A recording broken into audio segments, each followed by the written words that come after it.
berarti 0,009. Ada yang beda nggak? 0,00925 dibagi dengan E25 dibagi dengan varians pasarnya. Itu yang kalian masukkan variansnya kan, bukan sorry, itu rumusnya varians atau apa? Kalian bukan masukkan standar deviasinya kan, tapi yang 0,0119 kan? Iya ibu. Iya ibu. Ini hasilnya segini hasilnya kalau di Excel mah. Kira-kira masalahnya apa ya? Oh, tapi waktu di kalkulator hasilnya di segitu bu. Berapa tadi? Berapa hasilnya? 7? 0,7731. Tapi gak tahu Amanda.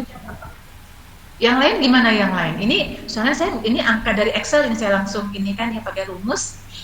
Tapi tadi ya yang dimasukkan sebagai penyebutnya memang yang 0,0119 ya. Ya ibu, jadi 0,00925 dibagi 0,0119. Kenapa kok beda ya? Yang lain bagaimana yang lain? Ini angkanya seperti ini. Saya ulang kembali deh. Ya, saya ulang kembali.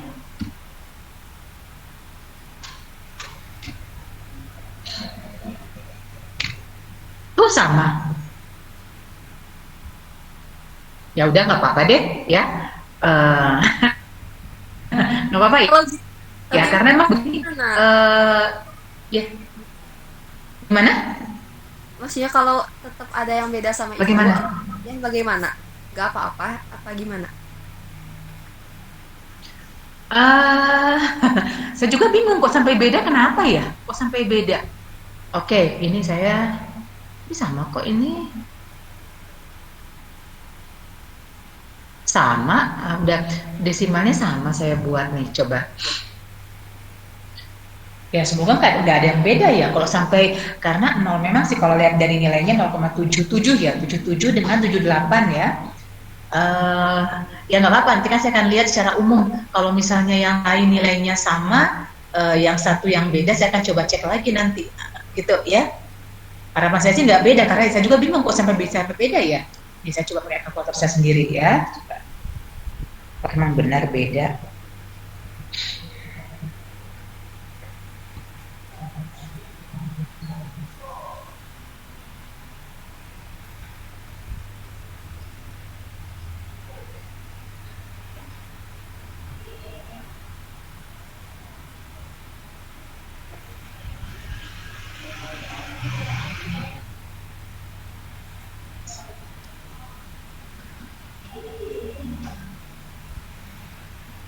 Iya ya. 7773 ya? Jadi anak Iya ibu. Ada yang bisa tahu anomali apa yang terjadi di sini? Kenapa ya? Apa yang terjadi ya? Kok saya kok? Ibu? Ya. Ibu itu kalau misalnya kita jumlahkan RI min R 2 kali PI-nya, hasilnya itu variansnya jadi 0,01885 Bu. Ya ini karena saya pakainya 4 desimal soalnya.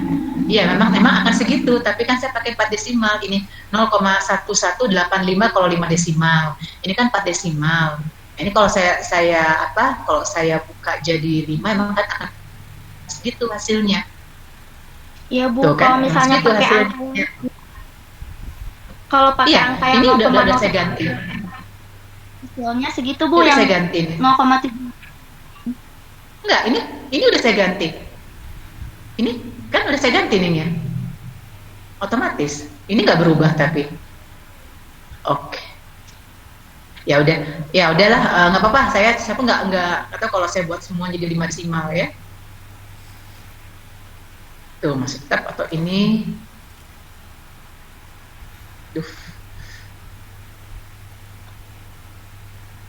Tuh masih tuh. Ya, 5. Nah ini, ya udah biar dulu aja deh. Saya pun belum bisa coba tanya masalahnya apa ini masalahnya. Ini udah ditambah 5 desimal. Berubah ya masih dia malah menambah. Nggak merubah di sini.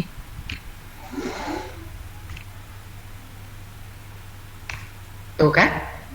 7, 8. Ya udah nggak apa-apa nanti semoga nanti hasilnya nggak ini ya, saya coba kan Nanti saya kalau ada misalnya satu kelas tiba-tiba em, apa ya revolusi. lihat nanti. Tapi saya berharap masing-masing mengerjakan sendiri-sendiri. Kita akan lihat tendensinya ke arah mana. Saya akan cek kembali nanti.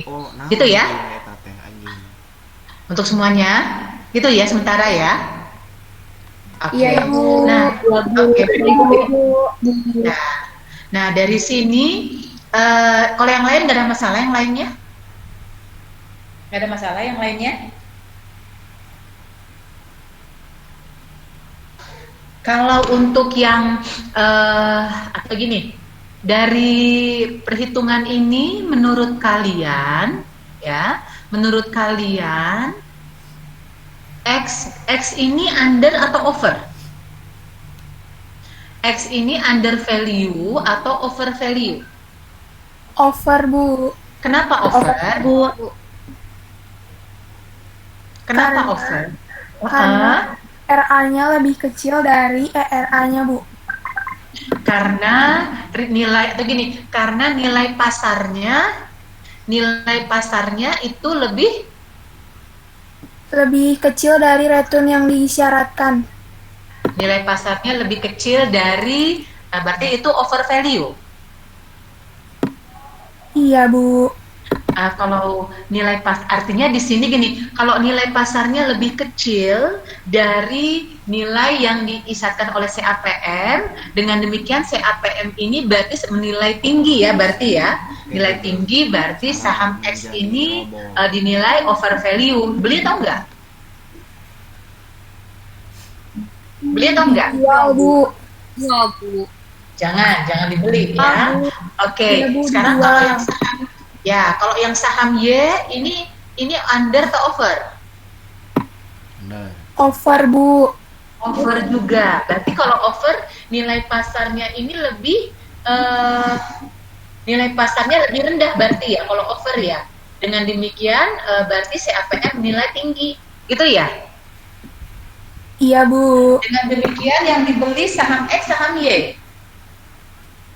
Tidak ada yang dipilih, Bu. Ya, artinya tidak ada yang dipilih. Oke. Kalian sudah menggambarkan kan ya? Gambarnya benar di bawah dua-duanya, di bawah SML dua-duanya?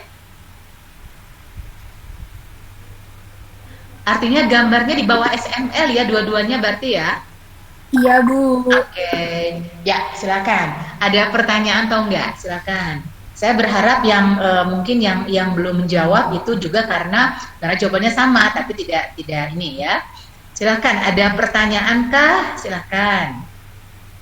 Kita udah membahas soal nomor 1 dan nomor 2. Soal nomor 1 ini soal capital market line, soal nomor 2, 3, 4 itu ada soal security market line yang merepresentasikan dari model dari CAPM sendiri. Ada pertanyaan? Silakan. Silakan bertanya ya. Silakan, saya tunggu. Batangan sendiri, yang lain.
Hello.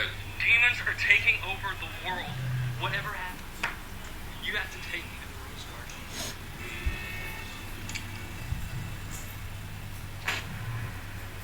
Ada pertanyaan? Silakan. Yang sadis dan berkarisma, bagaimana kabarnya? Kali ini saya akan merangkum sebuah film yang diperankan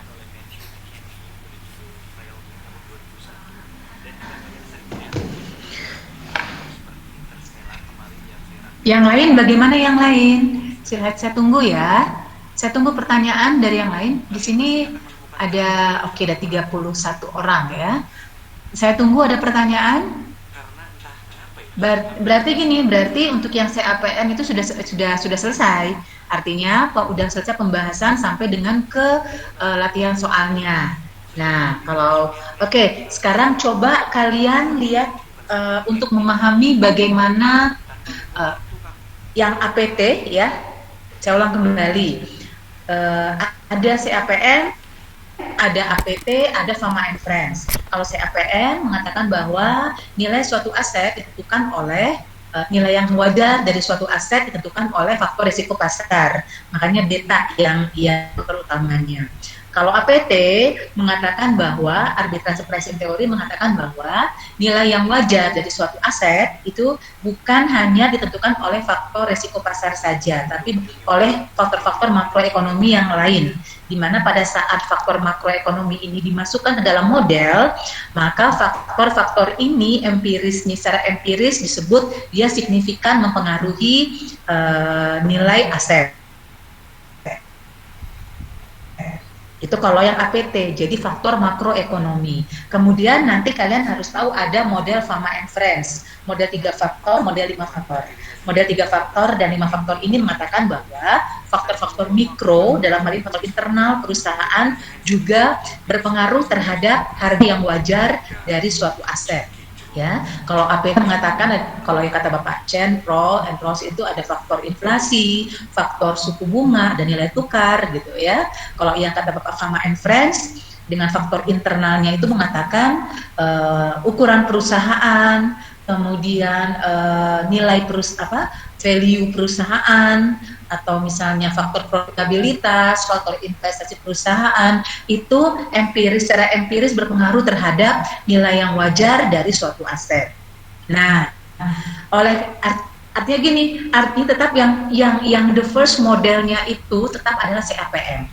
Yang pertama kali mempropos nilai yang wajar dari suatu aset pada kondisi yang diasumsikan harus seimbang, ya, itu adalah CAPM. Kemudian CAPM ini dikritisi oleh beberapa peneliti sehingga muncul APT.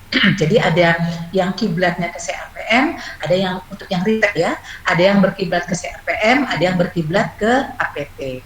Nah, ya, saya mau yang itu saya ada mengirimkan jurnal ya, sambil nanti kalian pelajari kembali, barangkali yang ditanyakan saya tunggu, barangkali ada yang mau ditanyakan kembali, tapi sambil menunggu tolong kalian lihat ini udah saya share di grup WA itu yang terkait dengan jurnal yang dari IPB. Udah sampai kan ya? Udah masuk ya? Udah kalian baca itu jurnalnya? Ada ya? Yang dalam PDF yang dari tapi itu dalam bentuk working paper ya, jadi kayaknya belum diterbitkan tapi sedang menunggu untuk diterbitkan, tapi nggak apa-apa untuk belajarnya saja. Silakan kalian pelajari dulu ya, sekitar 10 sampai 15 menit, coba kalian baca dulu supaya tahu bagaimana implementasi dari model APT. Bedanya apa sih dengan CAPM?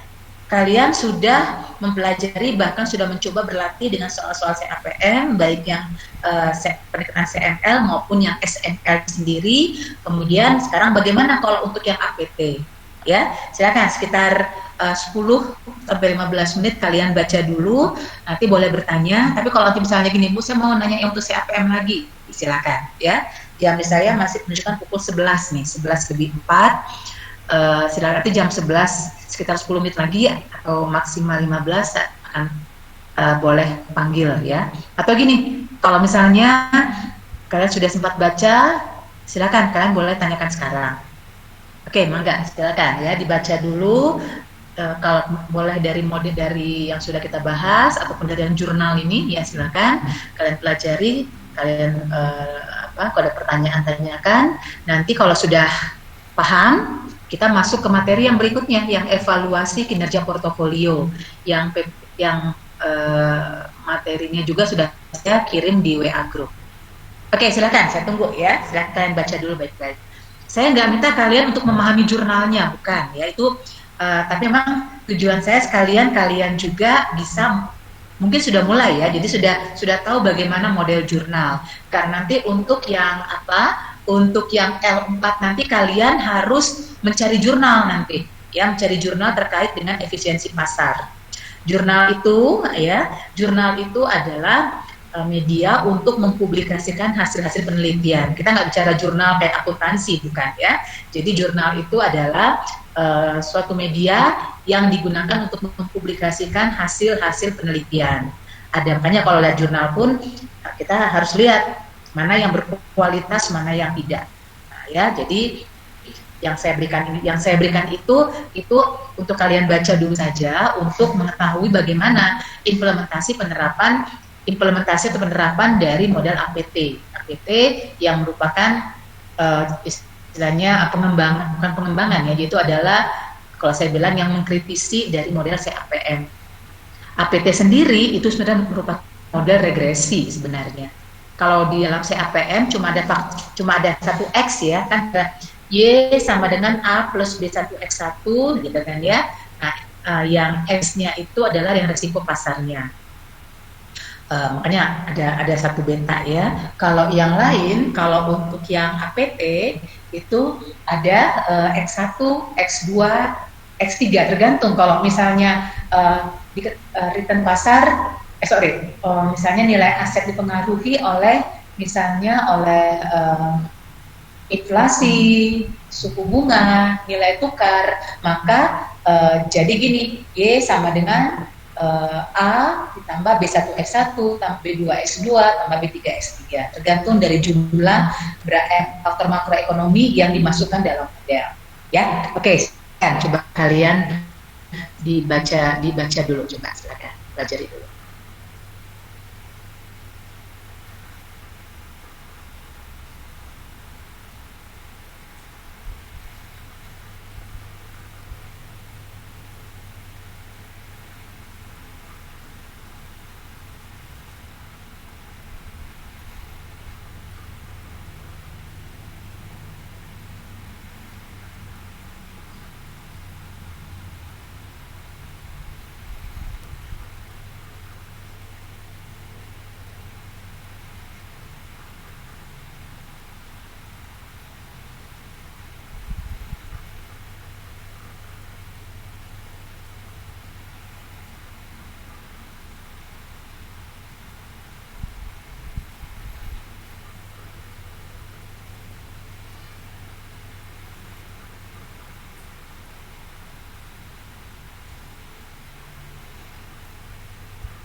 Saya masih di sini ya, silakan kalau kalian boleh baca. Nanti kalau ada silakan tanyakan ya.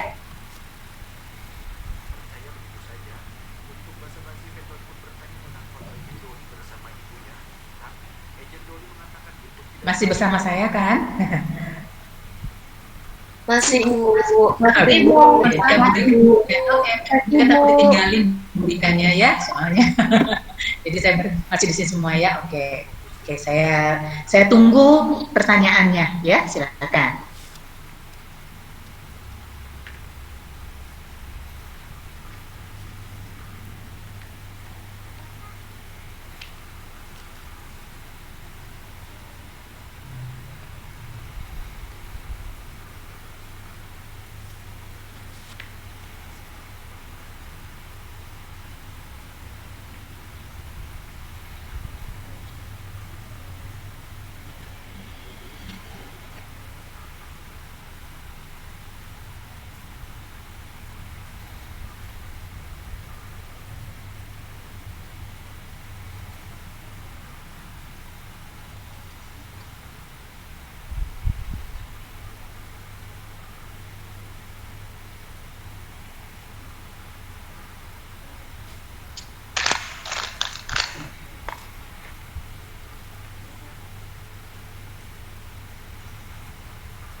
Ada pertanyaan atau masih dibaca? Ada pertanyaan?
Cerita kalau ini masih simpan berapa sih? Lihatnya.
Masih bersama saya?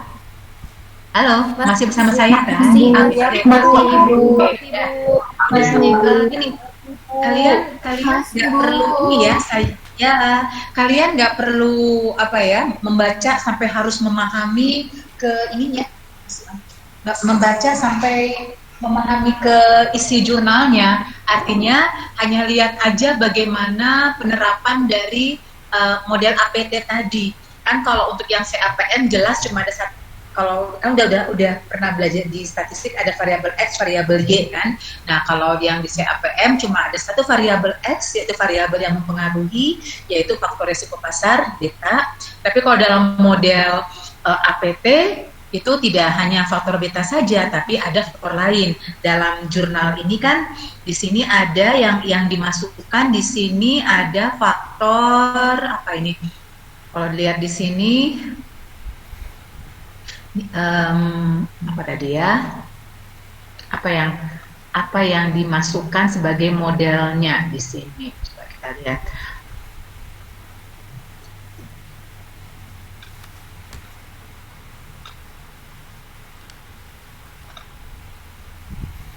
Oh, harga minyak dunia gitu ya.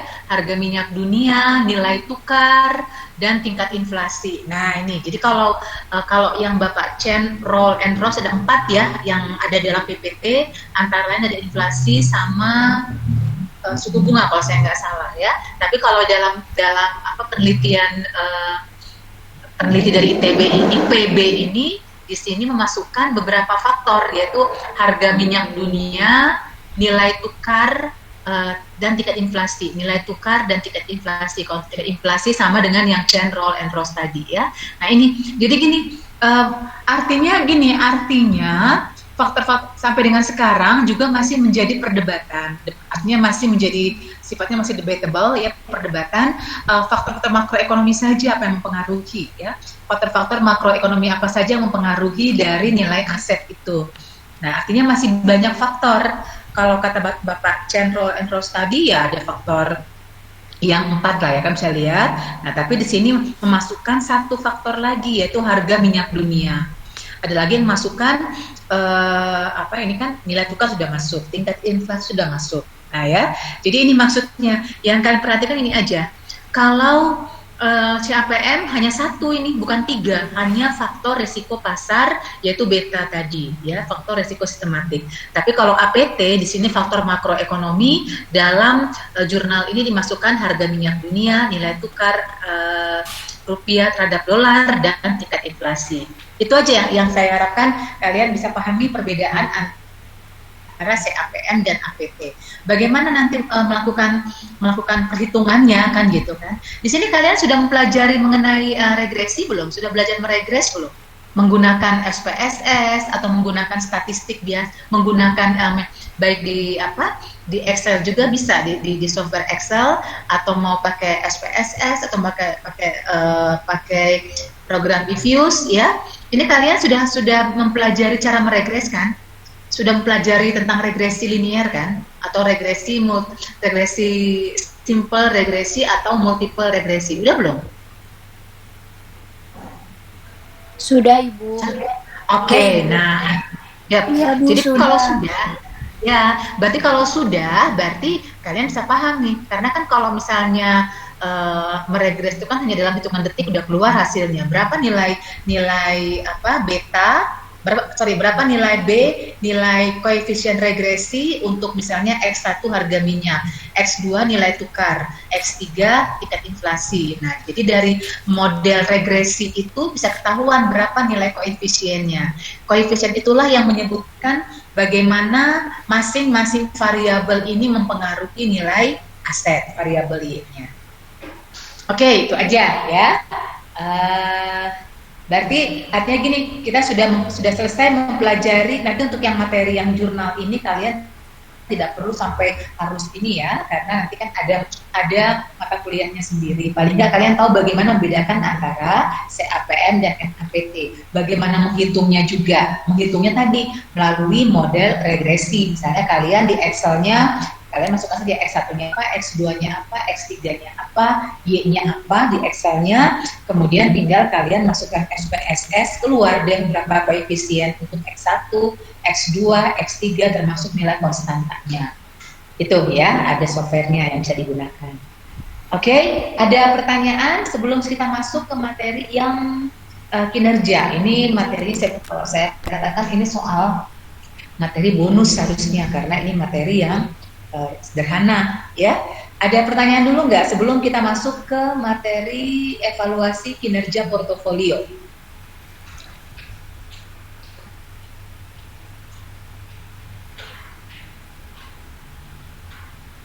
Silakan. Ada pertanyaan untuk evaluasi kinerja portofolio atau bisa kita lanjutkan saja?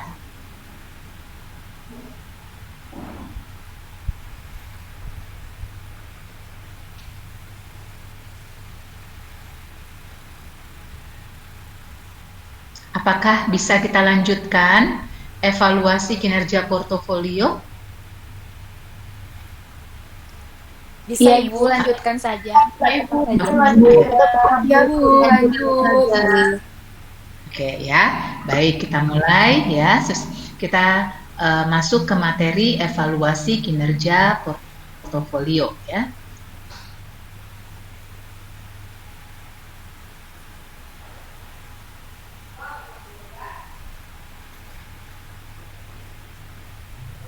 Di layar terlihat di layar. Terlihat Bu. Lihat Ibu. Oke ya, jadi gini, mahasiswa sudah mempelajari bagaimana cara membentuk portofolio, ya. Ingat, membentuk portofolio apakah itu melalui model Markowitz ataukah melalui model indeks tunggal. Mahasiswa sudah belajar bagaimana menyusun portofolio yang juga sebelumnya harus paham dulu bagaimana menghitung return dan resiko dari masing-masing aset pembentuk portofolio. Kemudian setelah terbentuk portofolio bisa menghitung bagaimana return portofolio berikut dengan resiko portofolionya. Jadi membentuk portofolio bisa menggunakan model Markowitz atau menggunakan single index model. Nah, empiris ya dari penelitian-penelitian itu banyak yang menggunakan model indeks tunggal karena dianggap itu lebih bukan lebih mudah tapi artinya lebih sederhana karena bisa memasukkan banyak saham sampai ratusan saham karena tidak terikat atau tidak terganggu tanda kutip terganggu dengan banyaknya nilai varians dan covariance ya. Tapi tadi walaupun single index model tetap merupakan model yang banyak digunakan, tapi kita nggak boleh melupakan pionirnya. Yang pertama yang mempropos ya, yang mengusulkan model portofolio adalah Harry Markowitz. Nah, langkah berikutnya kalau mahasiswa sudah diasumsikan sudah paham bagaimana membentuk portofolio, maka langkah berikutnya adalah mengevaluasi kinerja dari portofolio yang bersangkutan. Mengevaluasi kinerja dari portofolio yang bersangkutan. Nah, ini yang mau kita pelajari sekarang. Suatu portofolio ini bagus nggak kinerjanya? Pada saat kita mau mengevaluasi kinerja, sudah pasti kita butuh satu nilai benchmark, gitu ya. Atau kalaupun bukan nilai benchmark, kita butuh pembanding. Kita baru bisa mengetahui gini, misalnya si A ini berprestasi nih, kok berprestasi, nilainya paling tinggi di antara nilai yang lainnya. Nah, artinya kita baru bisa mengatakan kinerja portofolio ini bagus kalau kita sudah bandingkan dengan portofolio yang lain atau bandingkan dengan portofolio yang menjadi benchmark atau tolak ukurnya, gitu ya. Nah, ada tiga model atau tiga metode untuk menilai kinerja portofolio. Nanti kalian baca teorinya, saya langsung ke aspek teknisnya supaya bisa paham ya. Ada tiga metode atau mungkin ini ya, ada tiga ukuran, tiga metode atau tiga ukuran ya. Ada tiga ukuran untuk menilai kinerja portofolio. Tapi pada saat kita mengukur kinerja portofolio sudah pasti kita harus memasukkan komponen yang merupakan trade-off dari return portofolio, yaitu resiko portofolio. Ya, ada 3 ukuran kinerja portofolio yang memasukkan faktor resiko. Karena kita bicara risk adjusted performance ini, ya. Risk adjusted performance artinya bahwa kinerja sebuah portofolio tidak hanya dilihat dari tingkat returnnya saja, tapi juga harus memperhatikan faktor-faktor lain seperti faktor resikonya, karena kan trade off ya antara return dengan resiko, risk and return.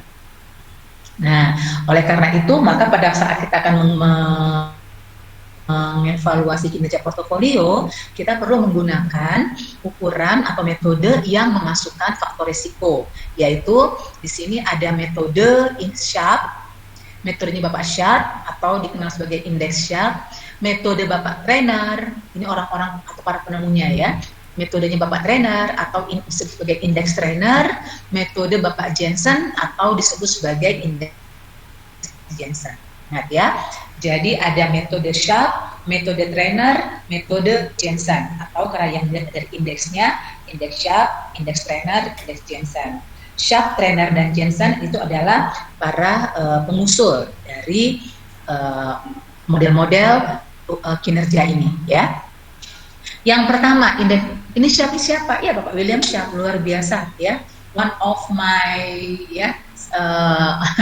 Ya, seperti saya bilang satu dari penulis buku favorit saya ini Pak penulis atau peneliti ini saya Bapak William Sharpe ya, karena banyak sekali karya-karyanya, termasuk yang Fama and Friends itu ya, masuk yang my favorite author gitu ya.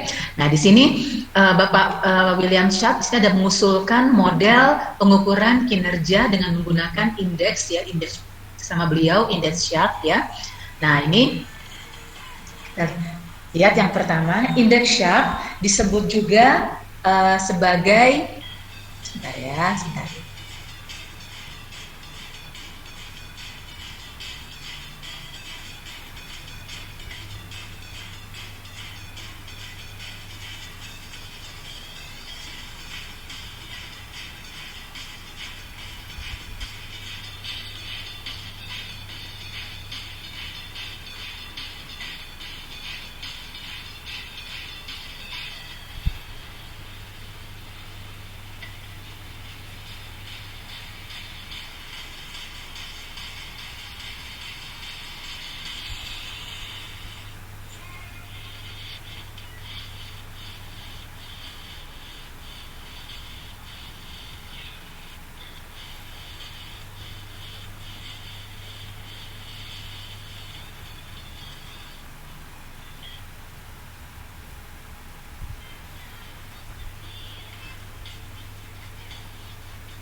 Oke, kita lanjutkan lagi ya. Bentar, saya sambil selang-seling tadi ada yang harus tantangani. Masih bersama saya ya? Masih bersama saya ya? Masih Ya, Ini gini, saya akan sering meminta respon dari kalian karena gini, saya khawatir tiba-tiba saya sudah, karena saya pernah kejadian, saya sudah panjang lebar berbicara, ternyata saya baru tahu ternyata di sini internetnya ternyata memutar gitu ya, jadi saya pun nggak memperhatikan di WA sudah ada yang nanya bu terputus gitu ya, artinya saya ini masih bisa melihat ini ya, masih bisa melihat layar ya. Layarnya masih terlihat Bisa, ya punten, ini mohon maaf saya di kampus jadi saya harus ada beberapa harus dikerjakan dulu sambil ini ya, saya tangani dulu. Oke, kita mulai ya. Jadi untuk indeks Sharpe ya, indeks Sharpe ini disebut sebagai reward to variability ratio. Ya, reward to variability ratio. Variability ya. Mendasarkan perhitungan pada konsep garis pasar modal atau CML. Nah ini, jadi kalau indeks Sharpe ini didasarkan pada perhitungan CML atau garis pasar modal. Membagi, masih ingat ini ya, membagi antara premi resiko portofolio. Kan kalau premi resiko pasar RM min RF kan, kalau premi resiko portofolio berarti RP min RF. Dengan standar deviasi, artinya model Sharpe ini mengukur resiko menggunakan perhitungan risiko total. Oke, saya ingatkan kembali, memang ada dua jenis resiko. Resiko sistematik atau resiko yang tidak dapat didiversifikasi dengan resiko tidak sistematik, yaitu resiko yang dapat didiversifikasi. Resiko dari portofolio ya tidak bisa dihilangkan, hanya bisa dikurangi. Apa yang bisa dikuranginya? Dikurangi dengan cara menghilangkan faktor resiko yang tidak sistematiknya.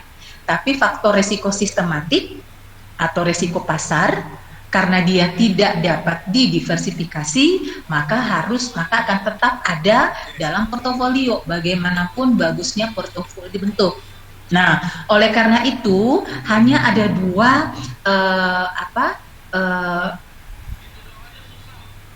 dua lambang untuk resiko. Resiko total itu terdiri dari resiko sistematik dan tidak sistematik.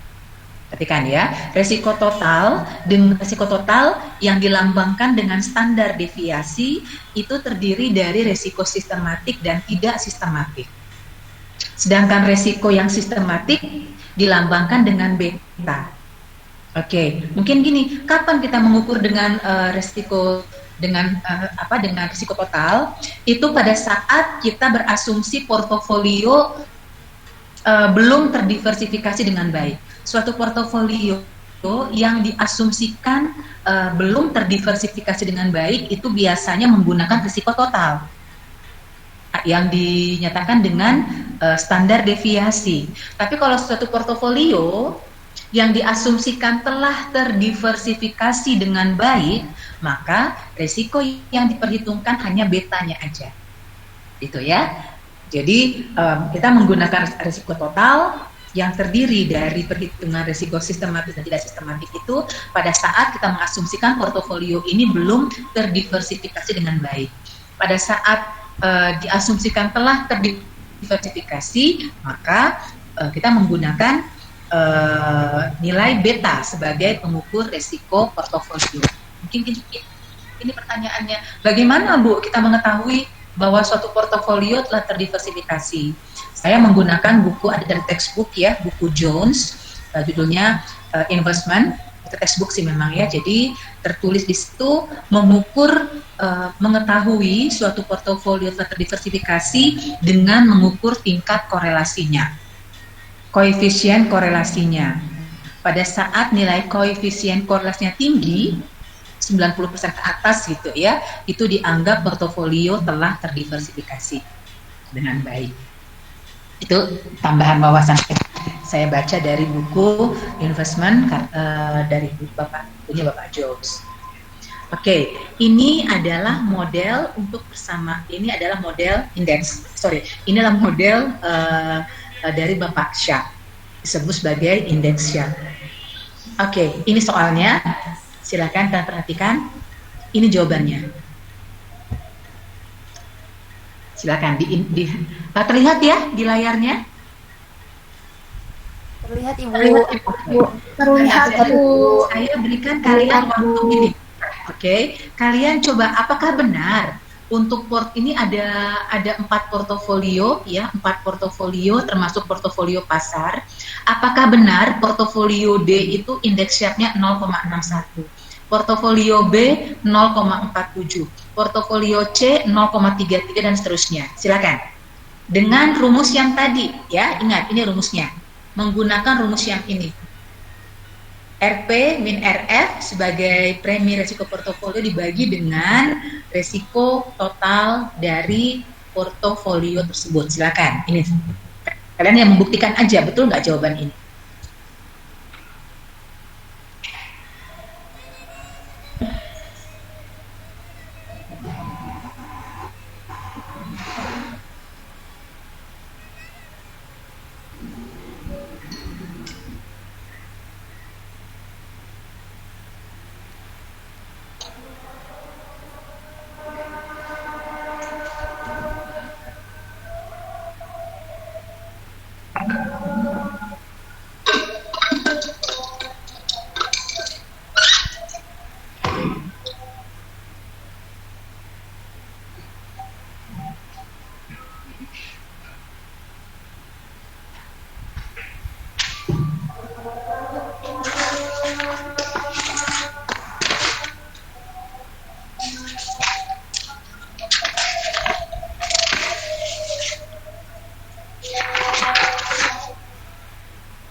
Oke, apakah dapat dari mana angka ini?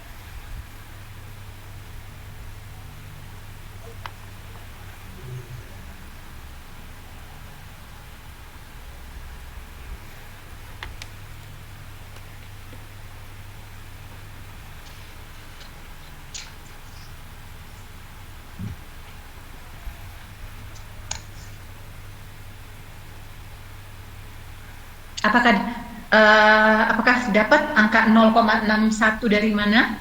Dapat semuanya? Atau masih belum dapat? Silakan.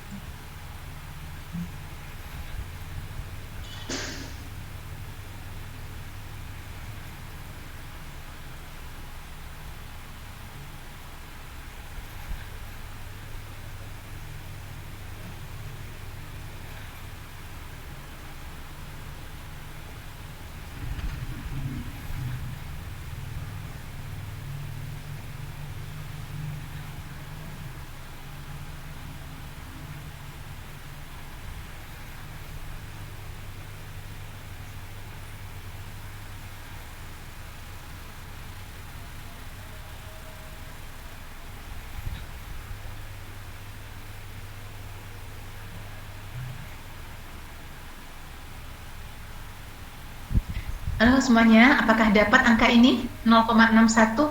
Apakah betul portofolio D indeks Sharpe-nya 0,61? Betul, Ibu. Betul, Ibu.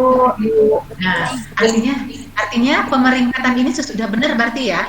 Artinya portofolio dengan gini, dengan menggunakan indeks Sharpe atau model pengukuran kinerja Sharpe, maka portofolio yang paling baik itu portofolio D dibandingkan dengan B, C, dan A. Sementara portofolio yang paling rendah kinerjanya berdasarkan metode Sharpe adalah portofolio A. Sama semua ya jawabannya ya. Sama, Bu. Sama, Ya. Ibu. Jadi saya asumsikan mahasiswa sudah bisa nih bagaimana mengukur kinerja portofolio dengan menggunakan model Sharpe.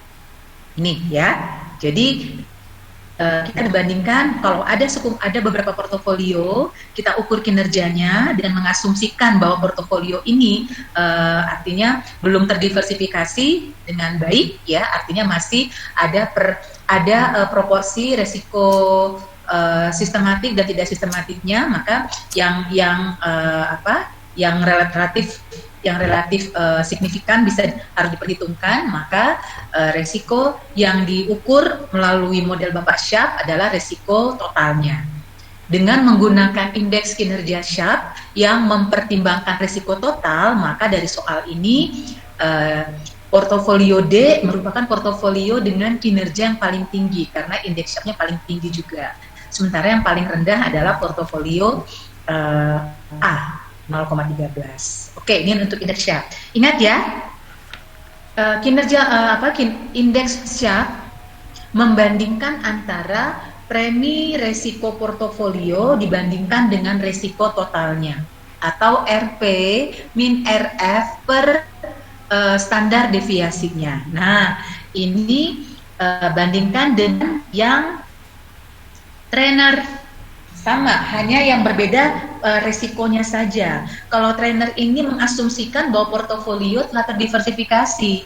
Oleh karena itu resiko yang relevan dipertimbangkan hanya resiko sistematik saja. Karena telah terdiversifikasi, maka karena gini, portofolio itu kan sebenarnya dibentuk untuk meminimalkan resiko. Meminimalkan resiko itu maksudnya berarti untuk menghilangkan satu komponen resiko, yaitu yang tidak sistematik. Artinya resiko yang diperhitungkan yang masih ada tetap dalam portofolio hanya resiko pasar saja yang diukur dengan beta, resiko pasar atau resiko sistematik yang diukur dengan beta. Nah, oleh karena itu model pengukuran resiko trainer ini namanya reward to volatility ratio. Kalau yang tadi yang model Sharpe, reward to variability ratio, ya, reward to variability ratio. Kalau yang model trainer, reward to volatility ratio, jadi mengukur volatilitas dari rasionya. Reward to volatility ratio.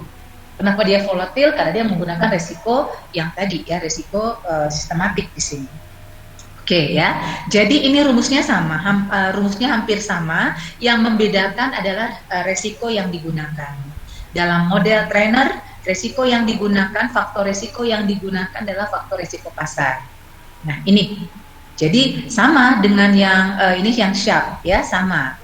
Tapi dalam Sharpe menggunakan resiko total, kalau trainer menggunakan resiko pasar sistematik. Ya, ini soalnya.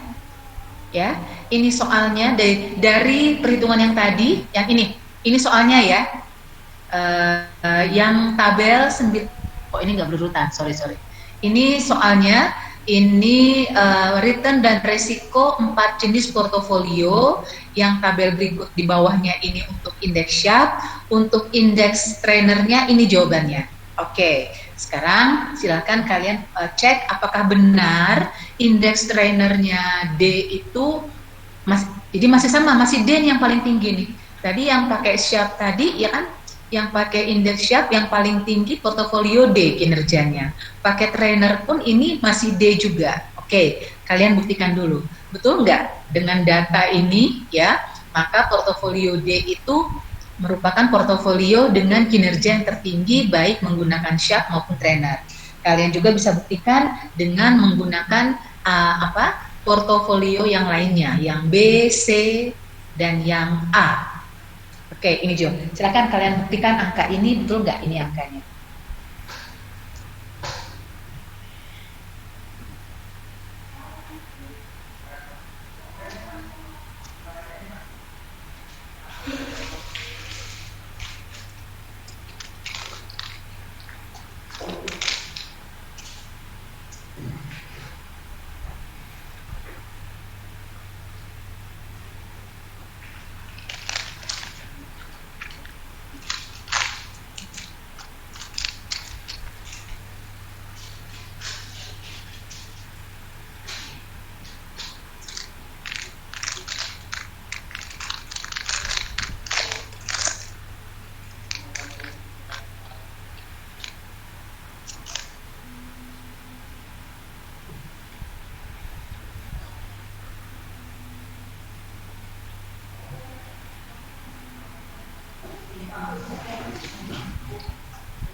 Ya, bagaimana? Apakah dapat dari mana angka indeks trainer D? Apakah benar 11,67, C 6, A 4, dan B 2,87? Benar nggak jawaban ini? Benar, Bu. Oke. Tadi yang pakai syak DBCA. Ini DCAB. Jadi yang bertahan di posisinya hanya yang D saja ya. Sementara CAB itu yang ABC-nya itu jadi berbeda. Ini karena menggunakan perhitungan resiko yang berbeda juga. Tapi hasil yang konsisten ditemukan pada portofolio D. Artinya portofolio D ini pada saat diukur kinerjanya dengan menggunakan faktor risiko total tertinggi kinerjanya, dengan menggunakan faktor risiko sistematik tertinggi juga kinerjanya, konsisten ya. Nah, kalau yang lain itu berbeda karena tadi perbedaan dari pengukuran faktor risiko. Oke, untuk yang sharp sama trainer ada pertanyaan nggak? Silakan. Untuk yang sharp sama trainer. Cukup, Bu. Cukup ya. Nah, sekarang kita masuk ke indeks. Oke, ini penjelasannya nanti bisa kalian baca ya. Di sini ada penjelasannya. Kemudian, nah ini yang Jensen. Oke. Kalau indeks Sharpe mendasarkan perhitungan pada faktor risiko total, karena diasumsikan portofolio yang akan diukur kinerjanya belum terdiversifikasi dengan baik ya, belum terdiversifikasi gitu ya, sehingga yang diperhitungkan risiko totalnya. Kalau metode trainer menggunakan faktor risiko sistematik atau beta karena diasumsikan portofolio telah terdiversifikasi dengan baik, telah terdiversifikasi ya.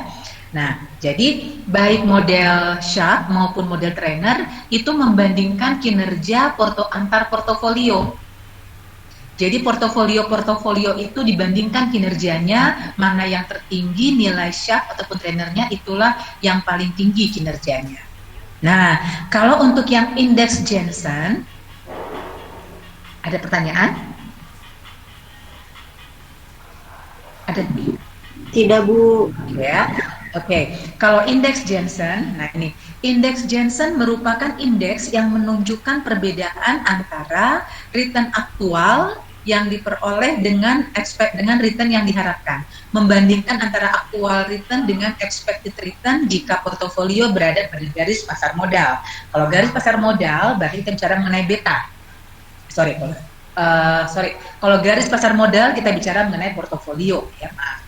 Nah sekarang ini adalah persamaannya. Oke, indeks Jensen portofolio, jadi Jensen P portofolio dirumuskan sebagai return portofolio itu tersebut dikurangi dengan risk free ditambah premi resiko portofolio dikalikan dengan beta portofolionya.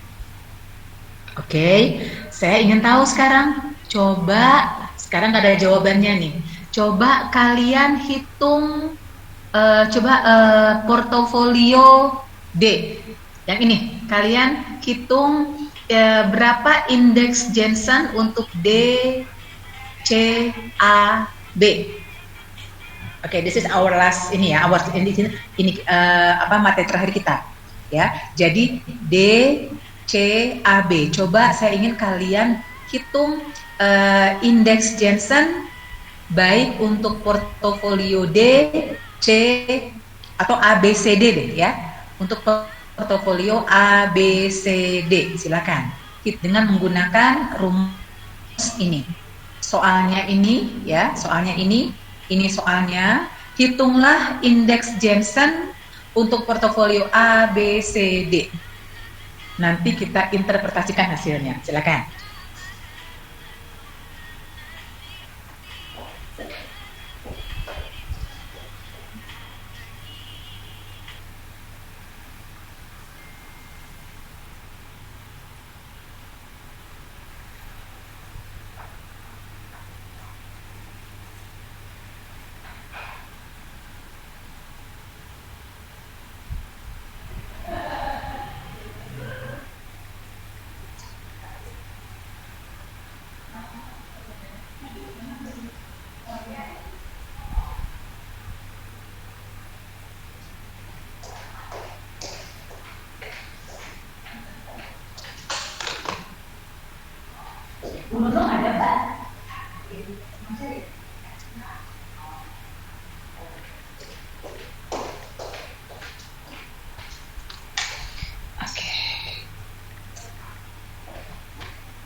Oke, dapat hasilnya berapa? Portofolio A berapa? Portofolio A.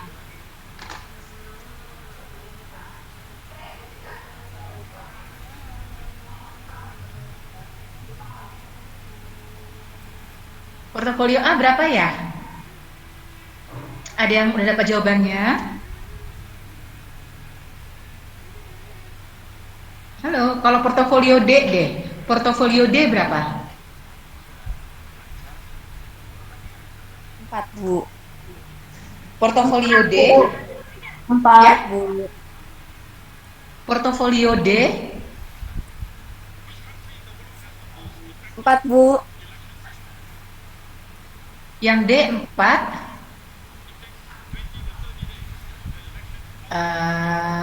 Coba pastikan kembali. Coba ya.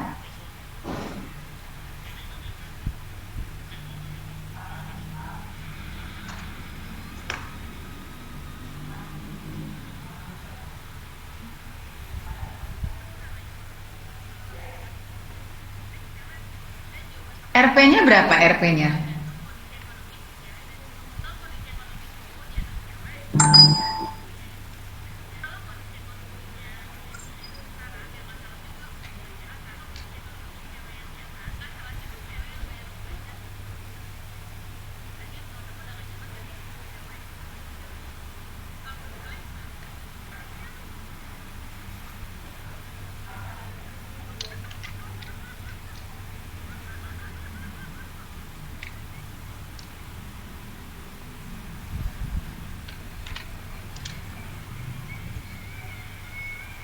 Coba yang A dulu deh. Coba yang A, coba. Oke. Yang A RP-nya berapa RP-nya? 10, Bu. Yang A RP-nya 10, Bu. Oke. RF-nya berapa? RF-nya semua sama 8 kan? Iya, Bu. Kemudian RM-in RF-nya berarti 13 dikurang 8 kan? RM-in RF dikali beta 0,5. Oke. Ya. Dikali Ya. betanya 0,5. Jadi berapa? Jadi berapa hasilnya? Untuk yang A Min 0,5. 13. min Bu. berapa? Min 0,5. Ya, min 0,5 jawabannya. Ada yang beda? Kalau beda di mana masalahnya nih kalau beda? Sama, Bu. Sama ya. Ini, jadi hitung dulu aja yang di sini. Sama ya? Oke. Sekarang yang B. Coba yang untuk portofolio B. Nanti saya jelaskan apa arti negatifnya itu. Sekarang yang B. B kan itu 12,3 kan? Iya, Ibu. 12,3 ya. Iya, Bu. Tadi kan udah kita hitung RF ditambah, oh ya oke ya. RM min RF berapa tadi RM min RF-nya kan 13 dikurang 8 ya. 13 dikurang 8 kan? Oke, dikali dengan betanya dulu. Berapa betanya itu? 1,5 ya? Iya. Iya, Ibu. Oke. Iya, Ibu. Kemudian ini berapa?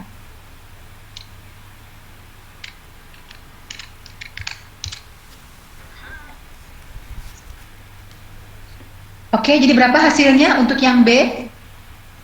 Min 3,2. 5,2, Ibu. Min 3,2. Kenapa beda? Ya? Coba saya cek dulu kok. Ini yang B ya? Yang B ya? Iya, Ibu. Coba. Iya, Ibu.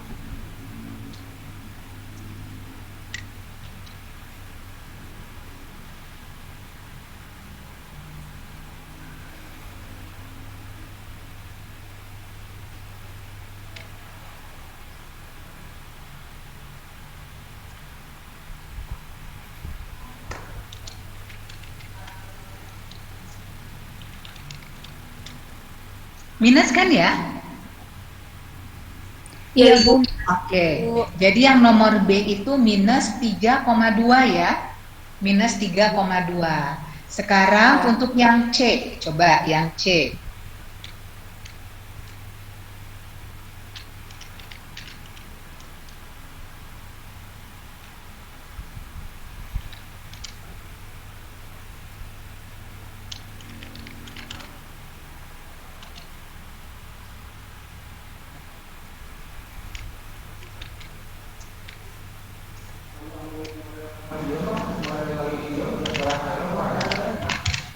Oke, yang C berapa? 0,75. 0,75. Oke. Berarti udah ini positif ya. Sekarang yang D, coba yang D.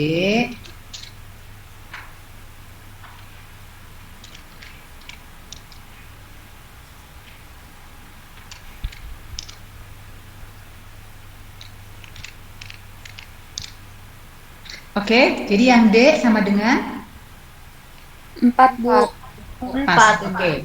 Jadi portofolio A minus 0,5, portofolio B minus 3,2, portofolio C positif 0,75, portofolio D positif 4. Nah, artinya tanda negatif itu menunjukkan bahwa kinerja portofolio di bawah kinerja portofolio pasar, gitu ya. Jadi tanda negatif itu menunjukkan bahwa kinerja portofolio, yaitu portofolio A dan portofolio B, itu kinerjanya di bawah kinerja portofolio pasar. Sedangkan lambang positif untuk yang C dan D itu menunjukkan bahwa kinerja portofolio ini adalah lebih tinggi dari portofolio pasar. Oke ya. Karena di sini yang jadi untuk yang indeks Jensen ini menempatkan portofolio pasar sebagai benchmark. Ya, jadi indeks Jensen menempatkan portofolio pasar atau market portfolio sebagai benchmarknya. Pada saat suatu portofolio kinerja indeks Jensen-nya negatif, artinya kinerja portofolio ini di bawah kinerja portofolio pasar. Pada saat indeks Jensen-nya positif, berarti kinerja portofolio ini di atas kinerja portofolio pasar. Positif di atas kinerja portofolio pasar, indeks yang negatif di bawah portofolio pasar. Itu.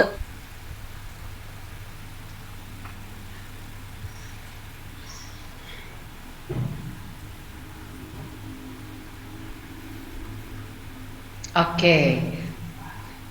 Ada pertanyaan? Itu materi sampai dengan hari ini. Nanti untuk materi berikutnya minggu depan itu kita sudah mempelajari mengenai pengukuran efisiensi pasar. Nanti pertemuan terakhir nanti itu diskusi ya, artinya ada presentasi dari masing-masing kelompok untuk yang tentang efisiensi pasar. Oke, nanti mungkin tolong saya diingatkan ya nanti untuk mengirimkan materinya ya. Pokoknya kita minggu depan itu masuk ke efisiensi pasar modal. Nanti ada kita bicara mengenai uji pasar ya. Kita bicara tentang uji efisiensi pasar. Nanti ada event studies di situ ya, atau studi peristiwa. Saya tolong diingatkan ya, ini karena mungkin karena besok masih ada, paling enggak hari Kamis lah ya, hari Kamis atau hari Jumat, saya tolong diingatkan untuk, karena saya memang agak lupa ininya, tolong diingatkan untuk mengirimkan materi yang terkait dengan efisiensi pasar. Bisa ya, diingatkan saya ya, supaya nanti kalian bisa lebih banyak mempelajari dulu dan tahu nanti tugas seperti apa. Bisa? Boleh japri saya, boleh ya, silakan. Oke, jadi materi tentang kinerja portofolio selesai nih. Nah, makanya saya bilang tadi materi ini saya harapkan menjadi materi bonus. Artinya kalau salah itu sayang sekali karena bisa dapat poin di sini sebenarnya. Oke.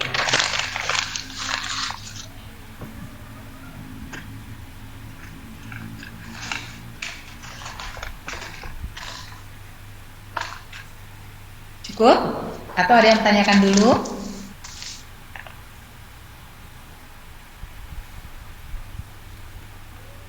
Silakan. Barangkali ada pertanyaan, silakan.